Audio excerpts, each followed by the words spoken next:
जब हम छोटे थे, जब से ही हमारी मम्मी पापा ने हमें मुंबई में रखा था और वहीं हमारी परवरिश हुई, वहीं से हमने पढ़ना लिखना सब कुछ वहीं से सीखा। और देखते ही देखते वक्त गुज़रता चला गया, हम बड़े होते चले गए। जैसे कि आप सबको पता है कि मुंबई में ऐसा तो नहीं होता है कि सिर्फ मुस्लिम मुस्लिम हो या हिंदू हिंदू हो, वहाँ सब मिलजुल के रहते हैं और वही भाईचारा होता है और उसमें बहुत मज़ा आता है। अगर उनके यहाँ दिवाली होती है ना, तो हम वहाँ जाके करंजी खाते हैं, और अगर हमारे यहाँ ईद होती है तो वो हमारे यहाँ आके खीर पूरी खाते हैं। इतना अच्छा लगता था, इतना अच्छा कि मैं आपको बता नहीं सकती। बहुत प्यारी ज़िंदगी थी हमारी, हम सब आपस में मिलजुल के रहते। लेकिन मेरे पास में हमारे घर के बिल्कुल ही मिला हुआ घर था, जिनके घर का हमारे घर से ऐसा रिश्ता था जैसे कि बिल्कुल अज़ीज़ हो। मैं भी उनके घर बहुत आया जाया करती थी, वो भी मेरे घर बहुत आया जाया करते थे। उनके 3 लड़के थे और हमारे घर में हम मेरी 2 बहनें और एक मेरा भाई था। मेरे भाई से उसकी बहुत ज़्यादा दोस्ती थी, जिसे मैं पसंद करने लगी थी, क्योंकि अक्सर वो घर में आया करता था तो मुझे अच्छा लगता था। लेकिन एक बार क्या हुआ कि हमारे चौल में शादी हुई और एक मेरी फ्रेंड थी, उसने मुझे आके झूठ ही ऐसे ही बोल दिया कि आज तो ये लड़का तुम्हें बार बार देख रहा है। मैंने कहा ऐसे मत बोल, ये हमारे पड़ोस में रहता है और इनके घर हमारा आना जाना बहुत है। तो वो कहने लगी पड़ोस में रहता है, आना जाना बहुत है, जभी तो तुझे देख रहा है, तो लगी इतनी प्यारी रही है। और बस वहीं से मैं उसे उस नज़रों से देखने लगी, जिस नज़रों से कोई इश्क और मुश्क आपस में एक दूसरे को देखा करते हैं। मैं जब देख रही थी वो भी मुझे देखने लगा और शादी की शहनाइयाँ बज रही थी, कहीं ना कहीं हमारे दिल में भी शहनाइयाँ बजने लगी। काफ़ी देर तक हमने एक दूसरे की आंखों में देखा, आंखों में आंखें डाल के जब हम देख रहे थे ना, तो हमें ये भी खबर नहीं थी कि कोई हमें देख रहा है। खैर शादी तो गुजर गई, लेकिन हमारे दिल के अंदर कहीं ना कहीं शादी के लड्डू फूटने नज़र आने लगे और इसी तरीके से वक्त गुजरता रहा और हमारा प्यार बढ़ता रहा। पहले तो हम खाली ये देखा ही करते थे, अब किसी न किसी बहाने से मैं उसके घर जाती या वो मेरे घर आता और हम एक दूसरे से बात करने की कोशिश करते। और एक दिन उसने मुझे एक छोटी सी पर्ची दी और कहा कि ये अकेले में पढ़ना और फिर इसका जवाब भी देना, क्योंकि फ़ोन ना मेरे पास था ना उसके पास था, और अगर था होगा भी ना तो उसने ये सोचा होगा कि अगर मैंने मैसेज करा या फ़ोन करा कभी किसी ने उठा लिया, तो मेरे पास तो था ही नहीं फ़ोन। एक ही फ़ोन था, उसी पे हम सब बातें करा करते थे और कुछ भी देखना हो तो उसी पे हम एक साथ देख लिया करते थे।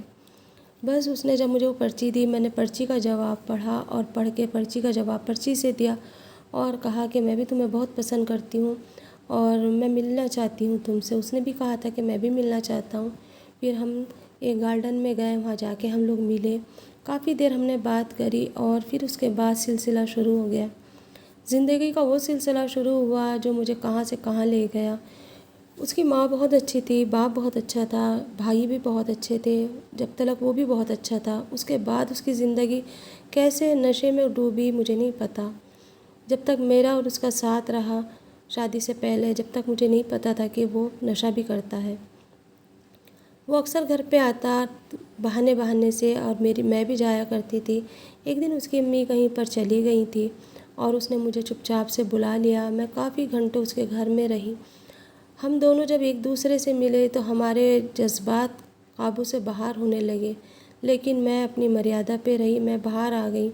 मेरे बाहर आने पे मेरे भाई ने मुझे देख लिया और कहा कि आज तो आंटी भी घर पे नहीं है, तो अंदर क्या कर रही थी। मैंने कहा कि वो मुझे देखने आई थी आंटी को। मेरे सटपटाहट देख के वो समझ गया कोई तो बात है। वो अंदर गया, अंदर जाके देखा कि वो अकेला बैठा था और फिर उसने आके घर पे अम्मी से कहा कि इसे काबू में रखो, ये बेकाबू हो रही है।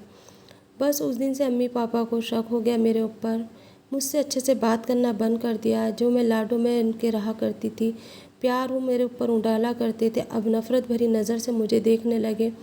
फिर उसकी माँ ने मेरी माँ से कहा कि तुम्हारी बेटी के पैर कहीं बहक रहे हैं शायद, उसे संभालो या उसकी मंगनी कर दो। जैसे ही मैंने ये बात सुनी, मैंने फ़ौरन उसको कहा कि मेरी मंगनी करने के लिए तैयारी कर रहे हैं, मुझे यहाँ से कहीं भी ले जाओ, वन मैं तुम्हारे बगैर नहीं रह सकती, नहीं जी सकती मैं तुम्हारे बगैर। उसने कहा कि ठीक है, मैं देखता हूँ मैं क्या कर सकता हूँ। कुछ टाइम गुजर गया, मंगनी की मेरी तैयारियाँ शुरू हो गई। मेरे पापा का दोस्त का लड़का था जिससे मेरी मंगनी की तैयारियाँ कर रहे थे ये लोग। जैसे ही मैंने अपने मैंने उसको बताया कि इस तरीके से मेरी मंगनी हो रही है, तो उसने मुझे चुपचाप से एक फ़ोन दिया और कहा कि इस फ़ोन पे तुम मुझे कॉल करके बता दिया करना जो भी बात होगी, और जैसे ही ऐसी कोई बात होगी तो हम यहाँ से फ़ौरन चले जाएंगे। मैंने कहा मैं तुम्हारे साथ चली जाऊंगी, लेकिन तुम्हारा मज़हब अलग है, मेरा अलग है। मैं मुसलमान हूँ, तुम हिंदू हो, लेकिन कल को आगे जाके पता नहीं क्या होगा। तो उसने कहा कि हम अपने अपने मज़हब पे रहेंगे, ना मैं तुम्हें परेशान करूँगा, ना तुम मुझे ये कहना कि तुम मेरे मज़हब में आओ। सब अपना अपना करेंगे और हम बस साथ में रहेंगे। जब हम यहाँ से चले जाएंगे, फिर वहाँ से जब आएंगे तो हमारे माँ बाप हमें कबूल कर लेंगे। मैंने कहा ये हो ही नहीं सकता। उसने कहा करके देखते हैं एक बार। और इस तरीके से ना मेरी ज़िंदगी वहाँ से ख़राब होनी शुरू हुई। घर वालों को मेरे ऊपर शक था, मेरे कपड़े वगैरह छुपा दिए गए, घर के अंदर कुछ पैसे नहीं रखते थे, ना कोई गोल्ड रखते थे। मैंने ये सारी बातें उसे बता दी कि मेरे पास ना तो गोल्ड है, ना कोई पैसा है, जो भी करोगे तुम करोगे, मैं सिर्फ एक जोड़ी कपड़े में आऊँगी तुम्हारे साथ, क्योंकि मेरी सारी चीज़ें छुपा दी गई हैं। वो कहने लगा ठीक है, ऐसे ही कर लेना, मेरे पास है, मैं करता हूँ कुछ इंतज़ाम। और फिर उसने एक दिन रात को मुझे फ़ोन करा कि तुम चुपचाप से 3 बजे के टाइम बाहर आ जाना और फिर हम यहाँ से चले जाएंगे। मैंने कहा ठीक है, क्योंकि मेरी मंगनी की तैयारियाँ शुरू हो रही थी और मेरे हाथों पे मेहंदी लगाने की तैयारी थी। अगले दिन जिस दिन मैं गई उससे एक दिन बाद में मेरी मंगनी होने वाली थी। और मैं चुपचाप से ना उस रात मेहंदी भी लगवा ली मैंने, सब कुछ करा लिया और चुपचाप मैं निकल गई बाहर। बाहर जाकर मैंने देखा सुनसान थी सड़क और कोई भी नहीं दिख रहा था। और मैंने उसको फिर फ़ोन करा, वो कहने लगा कि तुम थोड़ा सा आगे आओ। मैं आगे गई, जाके देखा एक ऑटो तैयार था और वो मुझे अपने साथ ले गया। वो अपने मामा के यहाँ पर लेकर गया। मामा ने मुझे बहुत समझाया, मना करा। मैंने कहा मैं इसके बगैर नहीं जी सकती, ना ये मेरे बगैर जी सकता है। फिर उन्होंने कहा कि ठीक है, मैं तुम दोनों की शादी करा देता हूँ, लेकिन और कहीं नहीं जाना। उसके मामा बहुत अच्छे थे, उन्होंने मेरा बहुत ध्यान रखा। ना उन्होंने ये एहसास दिलाया मुझे कि मैं दूसरे मज़हब से हूँ, मेरा मज़हब दूसरा है। लेकिन हाँ, जो उसकी मामी थी वो बहुत तेज़ थी, वो मुझे बातें सुना रही थी, कभी कुछ कह रही थी। और बस इस तरीके से ना उन्होंने मेरी शादी करा दी। मेरी शादी इस तरीके से हुई जैसे ना तो उसके मज़हब से कराई उन्होंने, ना ही मेरे मज़हब से कराई, ना निकाह हुआ, ना फेरे हुए। कोर्ट मैरिज करा दी उन्होंने मेरी। 2 महीने हम उनके घर रहे। घर रहने के टाइम पे तक तो हमारा प्यार बहुत अच्छा रहा, लेकिन जैसे ही मैं उसके मामी के बारे में कुछ कहती तो वो चिढ़ जाता और कहता है। ऐसे वक्त में उन्होंने मेरा साथ दिया। मैं उसे बता रही थी कि मैं यहाँ बहुत परेशान हूँ, वो मुझे कोई बर्तन पे हाथ नहीं लगाने देती, कभी वो मुझे टोक देती हैं, कभी वो मुझे कुछ और कह देती हैं, मुझे नहीं अच्छा लगता। और फिर एक दिन उसने कहा कि ठीक है चलो अब यहाँ से हम अपने घर जाते हैं। मैं अपने घर गई खुशी खुशी। मैंने सोचा ये मान जाएंगे, मुझे कबूल कर लेंगे।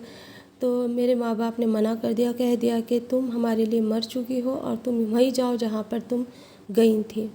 उनके घर गए, उन्होंने भी यही कह दिया कि ना तुम हमारे लिए ज़िंदा हो, ना हम तुम्हारे लिए। तुमने हमारी 30 साल पुरानी दोस्ती को ख़राब करा दिया, हमारा सब कुछ ख़त्म हो चुका है और अब हम भी यहाँ से ये घर वर बेच के चले जाएंगे, तुम भी कहीं भी चले जाओ। अब मैं उसका मुंह देख रही थी कि मैं अब क्या करूं। उसने मुझसे कहा तुम्हारा कोई रिश्तेदार हो वहाँ चलो। मैंने कहा मेरा कोई भी ऐसा नहीं है जो मुझे कबूल करेगा। 2 महीने हो गए हैं शादी को। फिर उसने अपने एक दोस्त से कुछ पैसे लिए, भाड़े का हमने रूम लिया और उसके अंदर हम रहने लगे।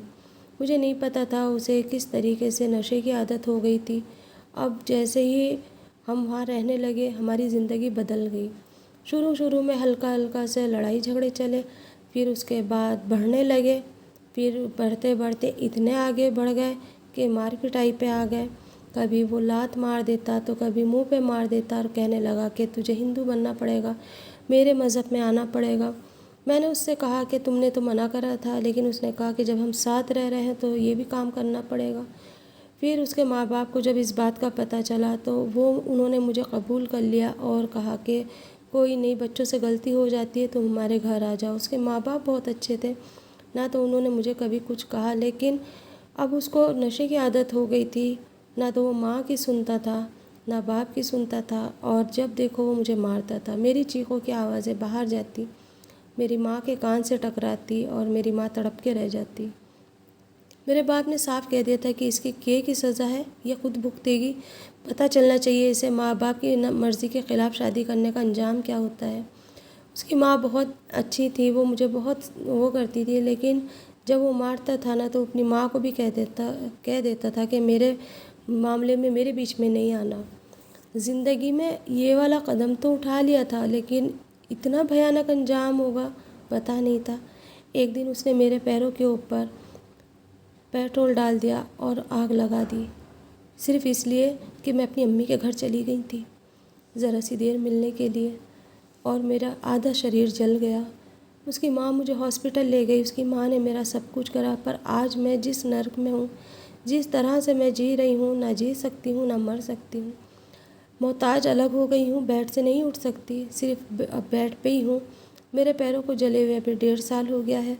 ना मैं अपने घर जा सकती हूँ, ना मुझे कोई कबूल करने वाला है। अपने किए की सज़ा खुद मिल गई है मुझे।